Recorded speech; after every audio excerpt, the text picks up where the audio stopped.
So the problem with getting the inlet manifold out is that one of the bolts is hidden. Follow my hand, it goes under this duct, and the only way to get to it is basically down there, which obviously we haven't got access to because there's a duct and a harness in the way. I don't want to have to loosen the primary turbo with it if it's not possible. Don't have to, because I need to get this off of the shaft from the primary turbo. So looking at the old pipe, this piece is flexible here. So what we're going to try and do now is get this off of the primary turbo to then flex that pipe out the way and get to that bolt. So just using a pry bar to push the flexi part of the hose back and try and get it off the shaft for the turbo. So with the Jubilee clip off, we were able to move the pipe out of the way of the turbo without moving the turbo, and we can now get to this legendary bolt. So it may now be possible to get the inlet manifold and the ducting unit as one, all out together. Just going to crack off the bolts and that are holding it to the engine, and then see what else I'll need to remove. I know there's a couple of bits up top I'll need to remove, like for example the throttle cable. Just need to slacken that off and pull it out of its holder, little things like that, and then see what else is stopping it. The next challenge we've got is getting to this bolt at the front left of the engine, which is kind of squirreled underneath the bracket and underneath the injector rail. So getting the bracket off doesn't look too easy because it looks like the nut for it is buried right under here, right at the back, and obviously getting to that nut you can't get to it without removing the bracket. So to get that one remaining bolt out, we disconnected the bracket holding both the fuel lines on, removed the oil catch cover as well, then lifted the bracket up and moved it across because it's still bolted in at the far end, and then that was just enough to get to that bolt hole. So with that removed, I can give the inlet manifold a bit of a yank and it shows signs of coming loose. So next I'm going to release the throttle cable out of here, get this silicone pipe off, and then see what else remains. Rather than pulling off any more air pipes, because there's quite a lot of them, it's quite easy to get them mixed up, I've unbolted the solenoid which sits at the back of the manifold here, which you may or may not have on your car depending if it's an auto or VDC or not. Next I'm going to look at disconnecting this pipe here. Next I'm going to pull off this, sorry, bad camera angle, major supply pipe here that runs along here.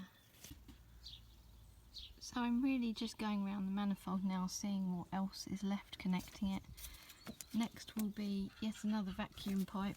I'm trying to take pictures of all these because when I did the engine rebuild before, due to lack of knowledge, just pulled off all the pipes, didn't make a great job of noting what went where. Plus the car had an aftermarket boost valve installed on the primary turbo, and it was a nightmare trying to get the vacuuming system back to where it should be. Took months if not a year to get that in the right place. So it's really handy if you're doing this and you've got the twin turbo with the vacuum system. Make as many notes as you can about your supply lines before you start pulling them off. This electrical harness is kind of webbed through from underneath the inlet duct pipe, so it's just going to be one to be aware of when you're trying to get the inlet manifold off. Obviously it's kind of squeezed in between the two, so it may take a bit of wiggling to get it out. I've come around to the other side so you can get a better view of the connector that we're looking at disconnecting. So handily, the release point is actually on the underneath of the clip, so it sits on that way round, and you just have to try, if you've got access, push that pin in to release it. Another pipe here which goes to the other side underneath the throttle body, so I'm just going to disconnect this one here so that I don't get those two muddled up. I've got some more movement in the inlet manifold. As you can see, it's coming off quite a lot, but it's not quite freed out yet, so I'm not quite sure what's holding it back at the moment. I'm just going to dig around, check for pipes, harnesses, anything that's stopping it, sort of just clearing. I have still got the throttle body connected and the throttle cable, but I'm hoping what I'll be able to do is lift up the inlet manifold and kind of flip it upside down, because there's a couple of bolts that are holding the pipe on, this one here and a couple underneath. So hoping I can get this out without having to remove the inlet manifold too far, and therefore not having to disconnect the throttle body. So got it out a bit further. I forgot to disconnect the electrical connection for that solenoid there.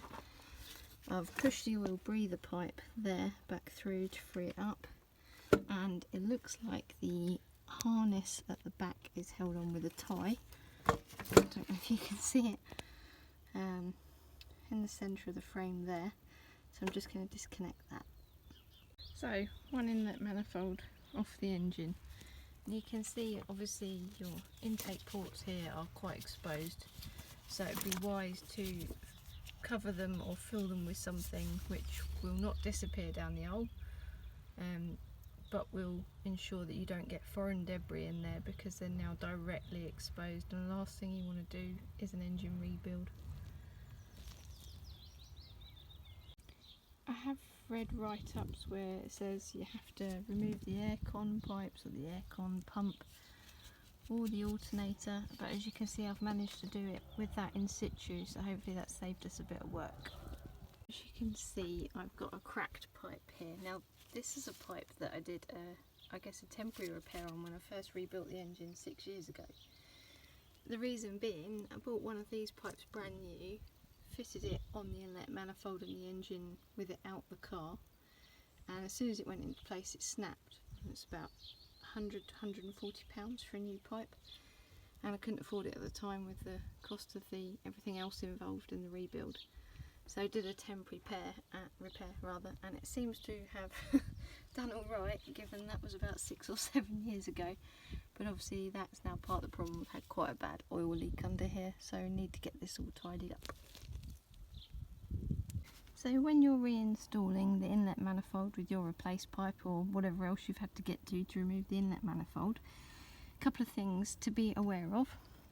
If we go underneath the throttle body on the inlet pipe, you can see just there, I'll take my hand out of the way and you get better light, the little noggin kind of pointing there, that can crack very easily because as you're putting it back into place you're hitting metal pipes. So just be aware of that as you do put it back in, you do it quite carefully, and hopefully don't crack that bit off, because if you do, you need a whole new pipe, got to do the whole thing again.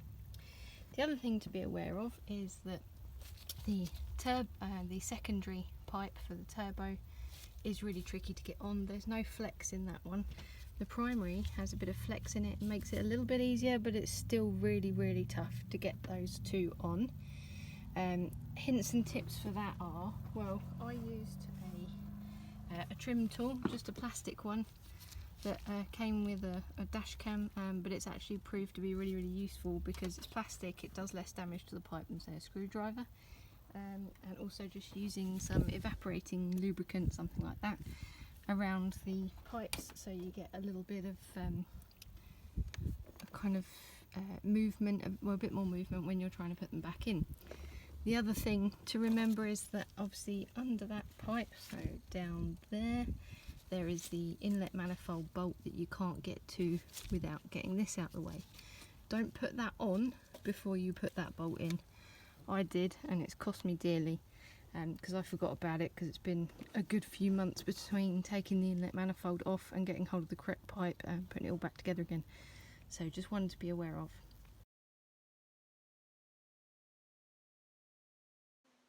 Having ordered a silicone version of this pipe from Australia, I was really disappointed to find it doesn't fit at all. It's too thick at this avenue here where it fits under the inlet manifold. Also when you try and screw it in under the fuel lines, as you can see, the fuel lines have to squash it to make it fit. This then distorts the pipe and it doesn't connect properly to the things it needs to connect to. It doesn't fit on either turbo. Not because of the size of the pipe, although the size of the pipe is a bit bigger. It doesn't fit on the turbo because it doesn't actually line up with either of the turbos, as you can see in this picture, and it also fouls the throttle body, so it's really not ideal for the job.